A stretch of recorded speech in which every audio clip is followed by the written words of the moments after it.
நம்ம சூரிய குடும்பத்திலேயே மிகப்பெரிய கோள் வியாழன் கோள் தான். வியாழன் கோள் மட்டும் இல்லை அப்படின்னா நம்ம பூமியில வந்துட்டு அழிவு ஏற்படும் அப்படின்னு சொல்றாங்க. சூரியன்ல இருந்து கிட்டத்தட்ட 5.2 ஆஸ்ட்ரானமிக்கல் யூனிட் தொலைவில் வியாழன் கோள் இருக்கு. ஆஸ்ட்ரானமிக்கல் யூனிட்னா ஒன்றும் கிடையாது, நம்ம பூமிக்கும் சூரியனுக்கும் உள்ள தொலைவு 15 கோடி கிலோமீட்டர். அதை ஒரு ஆஸ்ட்ரானமிக்கல் யூனிட்னு சொல்லுவாங்க. அப்படி நம்ம சூரியன்ல இருந்து வியாழன் கோள் 5.2 ஆஸ்ட்ரானமிக்கல் யூனிட் தொலைவில் இருக்கு. சூரியன்ல இருந்து ஒளி வியாழன் கோளுக்கு போறதுக்கு கிட்டத்தட்ட 43 நிமிஷம் ஆகும். வியாழன் கோளை ஒரு ஓடு அமைப்புல எடுத்துக்கிட்டு அதுல நம்ம பூமியை போட்டு நிரப்பணும் அப்படின்னா 1000 பூமிகளை அதுல நிரப்பலாம். அந்த அளவுக்கு பெரிய கோள் வந்து வியாழன் கோள்.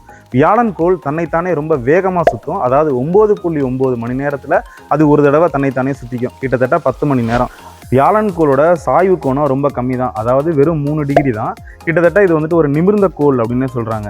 இது தன்னைத்தானே சுத்திக்கிட்டு சூரியனை ஒரு தடவை சுத்தி வர்றதுக்கு நம்மளுடைய புவி நாட்களுக்கு 12 வருடங்கள் வந்துட்டு எடுத்துக்கிறதா சொல்றாங்க. வியாழன் கோளை ஒரு தோற்று போன நட்சத்திரம் அப்படின்னு அழைக்கிறாங்க. அதாவது அது வந்துட்டு ஒரு ஃபெயில்டு ஸ்டார். காரணம் என்ன அப்படின்னா வியாழன் கோள்ல ஹைட்ரஜன் ரொம்ப அதிகமாக இருக்குது. சூரியனில் ஹைட்ரஜன் தான் ரொம்ப அதிகமாக இருக்குது. ஆனால் சூரியனில் 2 ஹைட்ரஜனும் சேர்ந்து ஹீலியமாக மாறுது. அதாவது அங்கே நியூக்ளியர் ஃபியூசன் நடக்குது. இப்படி நியூக்ளியர் ஃபியூசன் நடக்கிறனால தான் சூரியன் ஒளிருது, வெப்பமாக இருக்குது. ஆனால் இவ்வளவு ஹைட்ரஜன் இருந்துமே கூட இந்த நியூக்ளியர் ஃபியூசனை வியாழனால் நடத்த முடியலை. காரணம் அதுக்கு அந்த அளவுக்கு மாஸ் கிடையாது. வியாழன் கோள் இன்னும் 80 மடங்கு மாஸ் அதிகமாக இருந்துச்சு அப்படின்னா அது ஒரு ஸ்டாராக இருக்கும் அப்படின்னு சொல்கிறாங்க. வியாழன் கோள்ல 95 நிலவுகள் இருக்கு. நம்ம சூரிய குடும்பத்திலேயே அதிக நிலவுகளை கொண்ட கோள் வந்து இந்த கோள் தான். இதுல பார்த்தோம் அப்படின்னா 4 பெரிய நிலவுகள் இருக்கு. அதுல யூரோப்பா அப்படிங்கக்கூடிய நிலவுல கடல் இருக்கலாம் அப்படின்னு சொல்றாங்க. அங்க ஒருவேளை உயிரினங்கள் இருக்கா அப்படிங்கக்கூடிய ஒரு ஆய்வும் போகுது.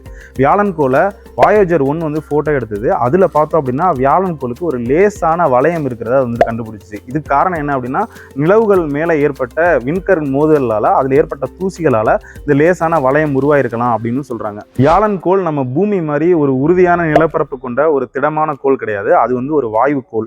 அங்க பார்த்தோம் அப்படின்னா இங்க மாதிரி உறுதியான நிலப்பரப்பு கிடையாது. அங்க இருக்கக்கூடிய வளிமண்டலம் வந்துட்டு பார்த்தோம் அப்படின்னா ரொம்ப அழுத்தத்துல இருக்கும். அதுல இருக்கக்கூடிய ஹைட்ரஜன் வந்துட்டு அப்படியே லிக்விட் ஸ்டேஜா மாறி வியாழன் கோள்ல ஒரு ஹைட்ரஜன் கடல் இருக்கலாம் அப்படின்னு சொல்றாங்க.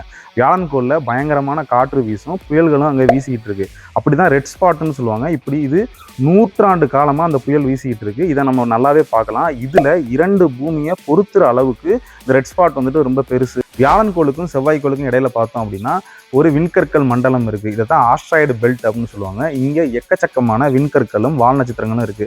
இதெல்லாம் போய் வெவ்வேறு கோள்ல போய் மோதுறதுக்கான வாய்ப்பு இருக்கு. வியாழன் ரொம்ப பெருசுங்கிறதுனால இந்த விண்கற்கள் எல்லாம், அதாவது பூமிக்கு நோக்கி வரக்கூடிய விண்கற்களை பிடிச்சி ஈர்ப்பு விசையால இழுத்துக்குது.